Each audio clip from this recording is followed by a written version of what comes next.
కానీ government notifications అయితే 100 వరకు పర్ ఇయర్ మనకు మన కంటికి కనిపించేటువంటిది కొంతమందికి తెలిసిన అంటే ఒక యాంగిల్ నుంచే చూసేటువంటి వాళ్ళు ఉంటారు. బ్యాంక్స్ అంటే బ్యాంక్సే చూస్తారు. స్టేట్ గవర్నమెంట్ జాబ్స్ అంటే state government jobs point of view నుంచే చూస్తారు. ఇంకొంతమంది సివిల్ ప్రిపేర్ అయ్యేటువంటి వాళ్ళు ఎవరైతే ఉంటారో వాళ్ళు దాన్ని యూపీఎస్సీ సైడ్ నుంచే చూస్తూ ఉంటారు. కాబట్టి వీటికి సంబంధించిందే ఈ ఫుల్ డేటాని ఏ వీడియోలోనూ మీరు చూడలేరు. కాబట్టి ఈ వీడియో చూసేటువంటి వాళ్ళు ఎవరైతే ఉంటారో పూర్తిగా చూసి కింద కామెంట్ బాక్స్లో పోస్ట్ చేయండి, నాకు అవగాహన ఉంటుంది. నాగరాజు గారు, ఇప్పటి వరకు నేను కవర్ చేసిన 30%ఏనండి. ఇంకా 70% నోటిఫికేషన్ గురించి మనం మాట్లాడుకోవాలి. ఓకే. పిఎస్యూస్లో నెక్స్ట్ ఉండేది జిఐసి అంటాం, అంటే జనరల్ ఇన్సూరెన్స్ కంపెనీస్. ఇది ఒక కంపెనీ కాదండి, మొత్తం 6 కంపెనీలు కలిపితే జిఐసిస్ అని అంటాం.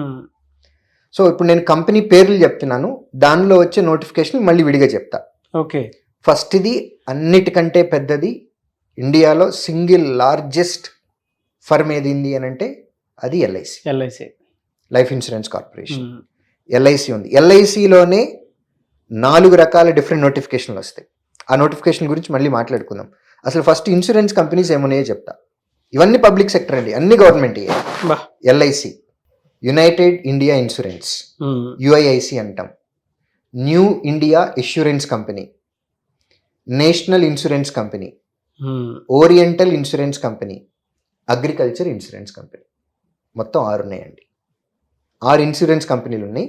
ప్రతి దానిలోనూ 4 నోటిఫికేషన్లు వస్తాయి. ప్రతి దాంట్లో 4 నోటిఫికేషన్లు వస్తాయి. సో అక్కడే 24 నోటిఫికేషన్స్. ఎస్, 24 ప్లస్ ఒకటి ఎక్స్ట్రాగా వస్తుంది, అది మళ్ళీ చెప్తాను నేను. ప్రతి దానిలోనూ ఏమేమి వస్తాయి అని అంటే అసిస్టెంట్ వస్తుందండి, క్లర్క్, ఏడిఓ వస్తుంది, అసిస్టెంట్ డెవలప్మెంట్ ఆఫీసర్, ఏఏఓ వస్తుంది, అసిస్టెంట్ అడ్మినిస్ట్రేటివ్ ఆఫీసర్. దీంతో పాటు స్పెషలిస్ట్ ఆఫీసర్ కూడా ఉంటుంది. ఓకే. సో ప్రతి దానిలో 4 ఉంటాయి. అలా మొత్తం 6 కంపెనీలు, 6 × 4 24. దీంతో పాటు ఎల్ఐసిలో కొత్తగా ఇంకొకటి పోస్ట్ ఉంటుందండి. అదేంటి అని అంటే housing finance limited, HFL. LIC మాత్రమే అది సపరేట్గా ఇస్తుంది. సో ఇన్సూరెన్స్ కంపెనీలు మొత్తం అన్నీ కలిపి 25 నోటిఫికేషన్లు వస్తాయి. ఇవన్నీ కేవలం ఇన్సూరెన్స్ కంపెనీస్ మాత్రమే. ఇవి కాకుండా ఇంకా కొన్ని ఉన్నాయండి. ఇప్పుడు నెక్స్ట్ చెప్పబోయేవి నేను ఏవైతే ఉన్నాయో ఇవన్నీ పెద్ద పెద్ద నోటిఫికేషన్లు కాదండి, ఆర్గనైజేషన్ పరంగా చాలా పెద్ద ఆర్గనైజేషన్స్. ఓకే. గవర్నమెంట్ జాబ్సే, బట్ నంబర్ ఆఫ్ వేకెన్సీస్కి వచ్చేటప్పటికి థౌజండ్స్లో ఉండవు, హండ్రెడ్స్లోనే ఉంటాయి. బట్ ఇన్స్టిట్యూషన్ వైజ్గా చాలా మంచివి. ఈసీజీసీ అంటాం, export credit guarantee corporation, ECGC. దానికి సంబంధించిన నోటిఫికేషన్ ఉంటుంది. తర్వాత ఈపీఎఫ్ఓ ఉంటుంది, ఎంప్లాయీ ప్రావిడెంట్ ఫండ్ది. ఈఎస్ఐసి ఉంటుంది. దీంతోపాటు ఇస్రోలో యూజువల్గా ఏమనుకుంటాము అని అంటే, ఇస్రో అంటే సైంటిస్టులు రాకెట్లు అన్నీ పైకి పంపించాలి, దాని కోడింగు అంత మెకానికల్ ఎలక్ట్రికల్ అని అనుకుంటాం.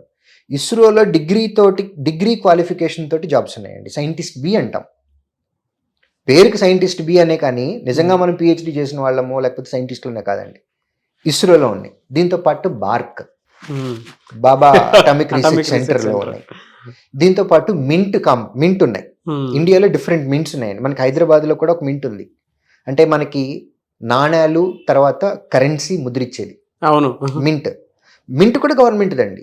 మింట్కి సంబంధించి కూడా నోటిఫికేషన్లు ఉన్నాయి. వీటితో పాటు బిఐఎస్ అని ఉంటుంది, bureau of Indian standard. So మీరు ఎలక్ట్రానిక్ గూడ్స్ కానివ్వండి ఏమైనా కొన్నప్పుడు దాని వెనక బిఐఎస్ అంటే ఇండియా సంబంధించినటువంటి జియోగ్రఫికల్ కండిషన్, వెదర్ కండిషన్స్కి సంబంధించి మనం వాడేటటువంటి ఐటమ్ ఏదైతే ఉందో అది ఇండియాలో పర్మిసిబులా కాదా అనేది బిఐఎస్ వాళ్ళు కొన్ని నామ్స్ ఉన్నాయి వాళ్ళకి. ఆ నామ్స్ అన్నీ కనుక మనం సప్లై చేసినట్లయితే దానికి బిఐఎస్ మార్క్ ఇస్తారు. So BIS, bureau of Indian standard ఉంది. వీటితో పాటు మన తెలంగాణకి సంబంధించి most prestigious organisation Singareni collieries. అవును, సింగరేణి కాలరీస్ కూడా అది కూడా జనరల్ పబ్లిక్ సెక్టర్ యూనిటే. అలాగే ఆంధ్రప్రదేశ్కి సంబంధించి sentiment, Vizag steel plant. So అది కూడా పబ్లిక్ సెక్టర్ యూనిటే. వీటితో పాటు సెంట్రల్ వేర్ హౌసింగ్లో ఉన్నాయి.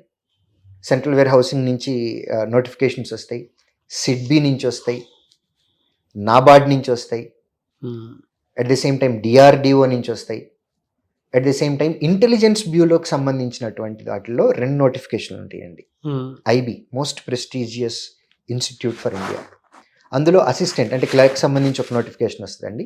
తర్వాత ఏసీఐఓ అంటాం, ఇంటెలిజెన్స్ బ్యూరోలో ఒక పోస్ట్ పేరు ACIO, assistant central intelligence officer. Okay. ఈ పోస్ట్ గురించి చెప్పాలి అని అంటే గవర్నమెంట్ అంటే ఇంటెలిజెన్స్ బ్యూరో జనాలతోటి ఫ్రెండ్షిప్ చేయడానికి మీకు పోస్ట్ ఇస్తుంది. మీ డ్యూటీ ఏంటి అని అంటే జనాలతో ఫ్రెండ్షిప్ చేయాలి, వాళ్ళ దగ్గర నుంచి ఇన్ఫర్మేషన్ రాబట్టాలి, డిపార్ట్మెంట్కి ఇవ్వాలి. ఫ్రెండ్షిప్ చేసినందుకు మాత్రమే అంటే వాళ్ళ డ్యూటీ నేను సింప్లిఫైడ్గా చెప్పాను మీకు అది. సో వీటన్నిటికీ సంబంధించి ఇవి కాకుండా సిడ్బి ఉంది, సెబి ఉంది, అవును, at the same time FCI కూడా ఉంది. ఎఫ్సి కూడా చాలా పెద్దదండి, ఫుడ్ కార్పొరేషన్ ఆఫ్ ఇండియా చాలా పెద్దది. ఎఫ్సిఐలో కూడా మంచి పోస్టులు ఉంటాయి, ఎక్కువ నెంబర్ ఆఫ్ వేకెన్సీస్ ఉంటాయి. ఇవన్నీ ఇప్పటి వరకు మనం మాట్లాడుకునే అయితే ఏమున్నాయో ఇవన్నీ కూడా ఏది కూడా ప్రైవేట్ ఆర్గనైజేషన్ కాదండి, అన్ని గవర్నమెంటే. అది స్టేట్ గవర్నమెంట్ అవ్వచ్చు, సెంట్రల్ గవర్నమెంట్ అవ్వచ్చు, లేకపోతే పబ్లిక్ సెక్టర్ యూనిట్ అవ్వచ్చు. మళ్ళీ డిఆర్డిఓలో కొన్ని పడతాయి. డిఆర్డిఓలో కూడా మళ్ళీ డిఫరెంట్ కేటగిరీస్కి సంబంధించి ఇప్పటి వరకు ఇన్స్టిట్యూషన్స్ చెప్పాను నేను ఎక్కువ. అవునవును, మోర్ దెన్ 100 ఉన్నాయండి. అంటే దీంట్లో ఇంకొక క్వశ్చన్ అడగచ్చు మీరు, ఇవన్నీ ప్రతి ఇయర్ పడతాయనంటే నేను చెప్పిన ప్రతి ఇయర్ పడక్కర్లేదు. బట్ డెఫినెట్గా ఇప్పుడు నేను చదివిన లిస్ట్లో మోర్ దెన్ 70%. మోర్ దెన్ 70% అసలు. అంటే 100 నోటిఫికేషన్ల గురించి మనం మాట్లాడుకున్నప్పుడు వీటిలో 30 రాకపోయినా సరే 70 వస్తున్నాయి. సో దయచేసి అంటే నా రిక్వెస్ట్ ఏంటి అని అంటే గ్రాడ్యుయేట్స్ ఎవరైతే ఉన్నారో తెలుగు రాష్ట్రాల్లో మీ దృష్టిలో గవర్నమెంట్ జాబ్ అని అంటే కేవలం స్టేట్ గవర్నమెంట్ జాబ్ అని మాత్రమే ఉంటుంది. స్టేట్ గవర్నమెంటే కాదు, సెంట్రల్ గవర్నమెంట్కి సంబంధించినవి ఉన్నాయి, పబ్లిక్ సెక్టర్ యూనిట్స్ ఉన్నాయి. మరీ దారుణం అండి. నేను ఈ మధ్య మన వీడియోస్లోనే ఏదో ఒక వీడియో కమెంట్ ఎక్కడో చదివాను, గవర్నమెంట్ జాబ్స్ ఎక్కడుంటాయి అని అనుకుంటే ఒక ఆయన కమెంట్ పెట్టాడు, ఇది ఫేస్బుక్లో అనుకుంటండి. ఆ కమెంట్ ఓపెన్ చేసి చూస్తే ఆయన ప్రొఫైల్ కనపడుతుంది కదండి, ఆ ప్రొఫైల్ కనపడితే ఆయన ఏపీ స్టేట్ గవర్నమెంట్ ఆఫీసర్ అసోసియేషన్లో ఆయన ఒక మెంబర్. అంటే మనం ఉన్నటువంటి సిచ్యువేషన్ ఎట్లా ఉంది అని అంటే జనాల పర్సెప్షన్లో గవర్నమెంట్ జాబ్స్ అని అంటే కేవలం స్టేట్ గవర్నమెంట్ ఇచ్చేవి అని అనుకుంటున్నారు. సో ఇక్కడ నా రిక్వెస్ట్ ఏంటి అని అంటే అది పేరెంట్కి కానివ్వండి లేకపోతే స్టూడెంట్కి కానివ్వండి, ఈ వీడియోలో నేను చెప్పినటువంటివి మొత్తం మీరు ఆర్డర్లో రాసుకుంటే మోర్ దెన్ 100 వస్తాయండి. అవును, ఈ 100లో డెఫినెట్గా 70 and above notifications every year ఏదో ఒక టైంలో వస్తూనే ఉన్నాయి. ఫస్ట్ ఆఫ్ ఆల్ మనకు కావాల్సింది ఏంటి అని అంటే పర్సెప్షన్ మార్చుకోండి. అవును, గవర్నమెంట్ జాబ్ అంటే ఓన్లీ స్టేట్ గవర్నమెంట్ జాబ్ అని అనుకుంటున్నారు, అది కాదు. పర్మనెంట్గా ఉండేటటువంటి జాబ్ ఏదైతే ఉందో ప్రతిదీ గవర్నమెంట్ జాబే, అది పబ్లిక్ సెక్టర్ యూనిట్లు అయినా సరే. ఇంకొక విషయం బ్యూటిఫుల్ ఏంటి అని అంటే వీటన్నిటికీ 90% సిలబస్ ఒకటేనండి. వీటన్నిటికీ 90% సిలబస్ ఒకటే. సో ఈ సిలబస్ని ఏదైతే ఉందో అది గనక మీరు నాలెడ్జ్ని గెయిన్ చేసి దాన్ని ప్రాక్టీస్ చేసి సిలబస్ మీద మీరు కాన్సన్ట్రేషన్ చేసి గ్రిప్ తెచ్చుకున్నట్లయితే నోటిఫికేషన్ వచ్చిన తర్వాత అప్లై చేసి ఆ నోటిఫికేషన్కి ప్రిపరేషన్ స్టార్ట్ చేయొచ్చు. ప్రిపరేషన్ అంటే ప్రాక్టీస్ చేయటం. నోటిఫికేషన్ వచ్చిన తర్వాత చదవటం మొదలు పెట్టకూడదండి. నోటిఫికేషన్ వచ్చే టైంకి చదవటం అయిపోవాలి, నోటిఫికేషన్ వచ్చిన తర్వాత ప్రాక్టీస్ చేయటం మొదలు పెట్టాలి. అలా ఎవరన్నా చేస్తే ముందు జాగ్రత్తగా వాళ్ళకి జాబులు రావడానికి అవకాశం ఉంది. అంతే తప్ప ప్రతి మనిషికి గవర్నమెంట్ ఉద్యోగం రావాలని రూల్ ఎక్కడా లేదు. Practically it is not possible also. So ముందు నుంచి ప్రిపేర్ అవ్వాలి. నోటిఫికేషన్ దిశగా ఎవరైతే స్టూడెంట్స్ వెళ్ళాలి, అడుగు పెట్టాలి అనుకున్నటువంటి వాళ్ళకి మాత్రం ఇన్ని అవకాశాలు ఉన్నాయనేది పేరెంట్స్కి తెలియదు, కొంతమంది స్టూడెంట్స్కి కూడా తెలియదు. మీరు చెప్పిన తర్వాత ఆ లిస్ట్ అవుట్ అంతా చేసుకొని ఉంటే నాకు అనిపిస్తుంది అనమాట, అరే ఇన్ని అవకాశాలు ఉన్నాయి కదా, దగ్గరుండి కొన్ని అవకాశాలు మనం గుర్తించలేము అనేటువంటి ఆలోచన వస్తుంది. ఇంకా నేను మిస్ అయినవి కూడా కొన్ని ఉండొచ్చు. నాకు తెలిసి నేను చెప్పాను, బట్ ఇవి కాకుండా ఇంకా 4-5 కూడా ఉండుండొచ్చు. సో ఆపర్చునిటీస్ చాలా చాలా ఉన్నాయండి.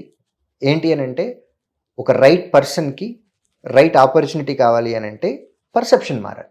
రైట్ ఇన్స్టిట్యూట్ కూడా దొరకాలి, రైట్ టీచర్ దొరకాలి, గైడ్ దొరకాలి, మెటీరియల్ అంటే అన్నీ కలిసి రావాలండి, ఒకటని కాదు. ఎట్లా సార్ అంటే మీ ఇన్స్టిట్యూట్లో స్టూడెంట్ జాయిన్ అవ్వాలి అంటే మిమ్మల్ని ఎలా అప్రోచ్ అవ్వాలి? స్క్రీన్ మీద కనపడుతున్న నెంబర్కి కాల్ చేయొచ్చండి.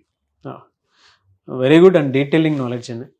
Thank you sir, thank you so much Sudheer గారు. థ్యాంక్ యూ అండి. చూసారు కదండి వీడియో. ఈ వీడియోపై మీ అభిప్రాయం కమెంట్ బాక్స్లో పోస్ట్ చేయండి. ముఖ్యంగా మీరు కనుక ఏదైనా సరే గవర్నమెంట్ జాబ్లో మీ జీవితం ఒక్కొక్క సెటిల్డ్ లైఫ్ లాగా చూసుకోవాలి అనుకున్నటువంటి వాళ్ళు ఎవరైతే ఉంటారో స్క్రీన్ మీద మీకు కాంటాక్ట్ నెంబర్ కనిపిస్తుంది.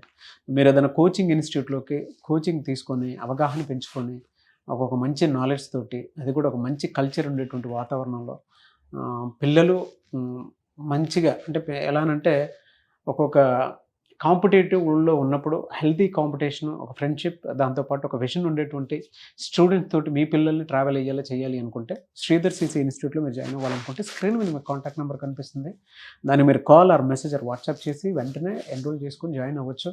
అది ఆన్లైన్ అయినా సరే, ఆఫ్లైన్ అయినా సరే. అండ్ ఆన్లైన్ టెస్టులు కూడా ఉంటాయి. ఆ విధంగా సరే మీరు అప్రోచ్ అవ్వాలనుకుంటే స్క్రీన్ మీద కనిపిస్తున్న నెంబర్కి కాల్ ఆర్ మెసేజ్ వాట్సాప్ చేసి మీరు అప్రోచ్ అవ్వచ్చు. అండ్ ఈ వీడియో లైక్ చేయండి, షేర్ మాత్రం తప్పకుండా చేయండి. ఇలాంటి మరిన్ని వీడియోస్ కోసం మా ఛానల్ ఫాలో అవ్వండి. Thank you.